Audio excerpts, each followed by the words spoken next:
சர்க்கரை அதிரசம் செய்ய தேவையான பொருட்கள் என்னென்னு பார்க்கலாம்.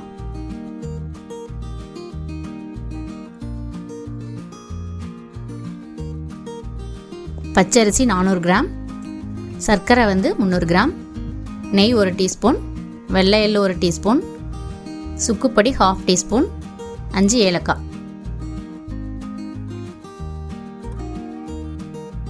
இதெல்லாம் பச்சரிசியை நல்லா கழுவிட்டு ஊற வைக்க போகிறேன்.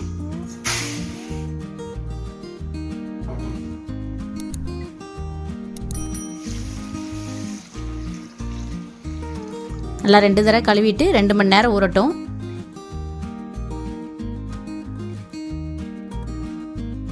ரெண்டு மணி நேரம் ஆயிடுச்சு. தண்ணியெல்லாம் வடித்து எடுத்துகிட்டு வந்திருக்கேன். இதை ஒரு வெள்ளை துணியில் காயப்போட போகிறேன்.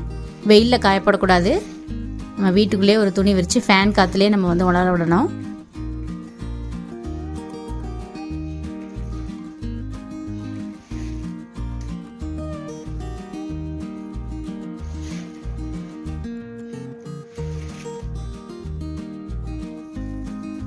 தண்ணியை நல்லா வடித்து எடுத்துட்டு எல்லா பக்கமும் நல்லா ஸ்ப்ரெட் பண்ணி விட்டுடலாம். ஒரு அரை மணி நேரத்தில் காஞ்சிரும். ஃபேனுக்கு நேரம் போட்டிங்கன்னா அரை மணி நேரத்தில் காஞ்சிரும். பாருங்கள், அரை மணி நேரம் ஆயிடுச்சு. நல்லா காஞ்சிருச்சு. இப்போ மிக்சியில் மாற்றிக்கலாம். இந்த ஜாரில் 2 தடவை நான் போட்டு அரைக்க போகிறேன். அரைச்சிட்டு ஜலிச்சு எடுத்துக்கலாம். அரைச்சிட்டு வந்துடுறேன்.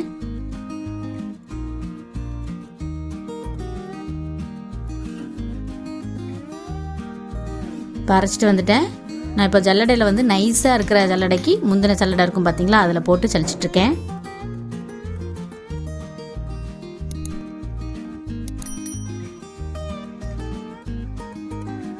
இப்படியே எல்லா மாவையுமே நம்ம 2 தடவை அரைச்சி ஜலிச்சுட்டே இருக்கணும். எல்லாத்தையும் கடைசியாக ஆகிற வரைக்கும் நம்ம போட்டு சலிச்சுட்டே இருக்கணும் ஜாரில். பாருங்கள், மறுபடியும் அரைச்சிட்டு வரப்போகிறேன். எல்லாம் அரைச்சிட்டேன். கடைசியில் 1 டீஸ்பூன் தான் மிச்சம் வந்திருக்கு. நான் அதை தனியாக எடுத்து வச்சுக்கோங்க. இதை அந்த மாவோடு போட வேண்டாம்.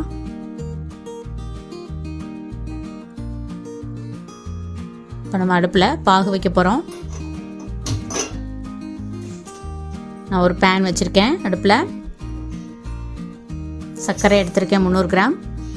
அதாவது 400 கிராம் பச்சரிசி எடுத்தோன்னா 300 கிராம் சர்க்கரை, அந்த கணக்கு. தண்ணி சர்க்கரை எவ்வளோ எடுத்துருக்கோமோ அதில் பாதி தண்ணி ஊற்றணும் பாகு காய்ச்சறதுக்கு.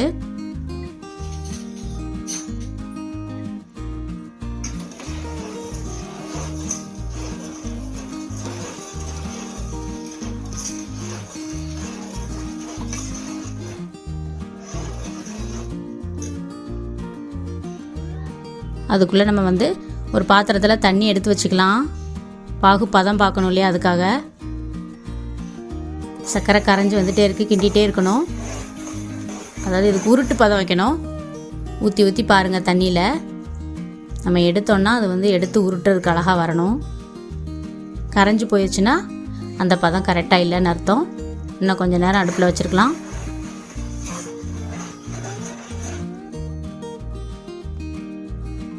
ஒரு 5 நிமிஷத்துக்கு ஒருக்க நம்ம பார்த்துட்டே இருக்கணும். பாருங்கள், தண்ணியில் கரையில்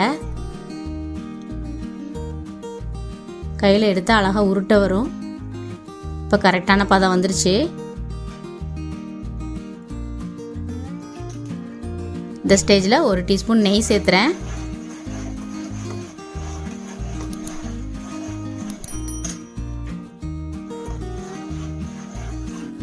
சுக்கு பொடி, ஏலக்காய் பொடி எல்லாத்தையும் ஆட் பண்ணிடலாம். எள்ளு, வெள்ளை எள்ளு எல்லாமே நான் ஆட் பண்ணிடுறேன். உங்களுக்கு வெள்ளை எள்ளு பிடிக்கலைன்னா கருப்பு எள்ளு ஆட் பண்ணிக்கோங்க. இப்போ அடுப்பை ஆஃப் பண்ணிட்டேன். நான் ஆஃப் பண்ணிவிட்டு நான் மாவை அப்படியே போட்டு மிக்ஸ் பண்ணிகிட்டே இருக்கிறேன்.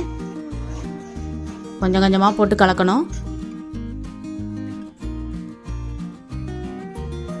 அதிரசம் கரெக்டாக வர்றதுக்கு 3 டிப்ஸ் தாங்க. பாகு பதம் கரெக்டாக இருக்கணும், உருட்டு பதம். இன்னொன்று, அரிசி மாவு ஈரப்பதத்திலே இருக்கணும். நம்ம அரைச்ச உடனே பாகு வச்சிடணும். காஞ்சி போச்சுன்னா அதிரசம் நல்லா வராது, பிரிஞ்சு வரும். நம்ம எல்லாம் மிக்ஸ் பண்ணி வச்சுட்டு ஒரு நாள் வச்சுருந்துட்டு அதுக்கப்புறம் அதிரசம் சுடணும். அப்போ கரெக்டாக வரும். இப்போ கடைசியாக ஒரு டீஸ்பூன் நெய் ஆட் பண்ணிடுறேன். மாவெல்லாம் நல்லா மிக்ஸ் பண்ணி வச்சுட்டு 1 மணி நேரம் கழித்து பார்த்திங்கன்னா நல்லா கெட்டியாயிடும். இப்போ வேறு பாத்திரத்தில் நம்ம மாற்றி நம்ம ஒரு துணி போட்டு மூடி வச்சிடணும். இன்றைக்கி மாவு வந்து நம்ம கலக்கி வச்சிட்டோன்னா நாளைக்கு விட்டுட்டு நாளை கழித்து வந்து நம்ம அதிரசம் செஞ்சால் கரெக்டாக வரும். அப்படியே ஒரு வேளை நம்ம அதிரசம் செய்யும்போது பிரிஞ்சு வருது அப்படின்னா அதுக்கு ஒன்றும் கவலைப்பட வேண்டாம். ஒரே ஒரு டீஸ்பூன் மைதா ஆட் பண்ணிவிட்டு நல்லா மிக்ஸ் பண்ணிவிட்டு இப்போ அதிரசம் செஞ்சு பாருங்கள், பிரியவே பிரியாது.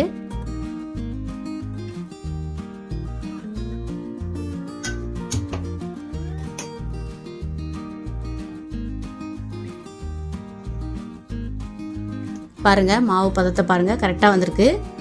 இப்போ எண்ணெயை காய வச்சுட்டு எண்ணெய் வந்து நல்லா சூடானோடனே சின்ன துளி எடுத்து போட்டு பார்த்தோன்னா டக்குன்னு மேலே வந்துடும். இப்போ ரெடி ஆயிடுச்சு. அப்போ அடுப்பை சிம் பண்ணிடணும். ஒரு பாலித்தீன் கவர் எடுத்து ஒரு தட்டு மேலே வச்சுட்டு கொஞ்சமாக எண்ணெய் தடவிக்கோங்க. கையிலையும் எண்ணெய் தடவிக்கோங்க, அந்த கவர்லேயும் எண்ணெய் தடவிட்டு சின்ன உருண்டையாக உருட்டி அதில் தட்டிக்கலாம். அதாவது ரொம்ப லேசாகவும் தட்டாதீங்க, ரொம்ப குண்டாகவும் இருக்க வேண்டாம். மீடியமாக வச்சு தட்டிட்டு நடுவில் ஓட்டை போட்டுக்கலாம். ஓட்டை இல்லைனாலும் பரவாயில்ல, இப்படி ஒன்று ஒன்றா போட்டு எடுக்கலாம். ஒன்று வெந்துட்டு இருக்கையிலே நம்ம அடுத்ததையும் தட்டி வச்சிடலாம்.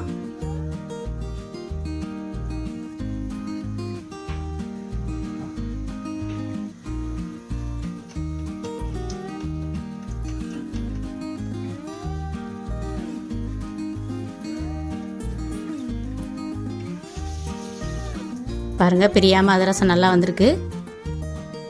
அதுக்கப்புறம் பிரட்டி போட்டுட்டேன்.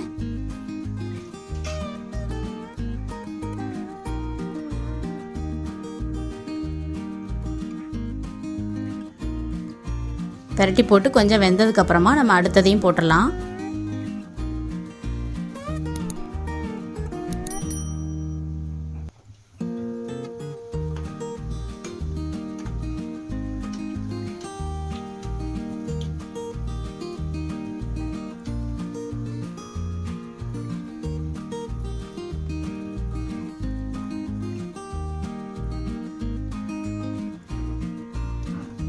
அடுத்ததையும் பரட்டி போட்டுடலாம்.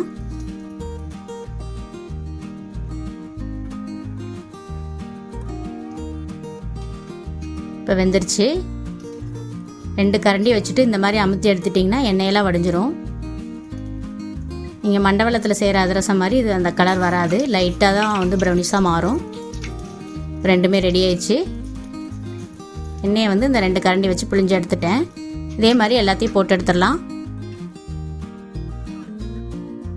சுவையான சர்க்கரை அதிரசம் ரெடி.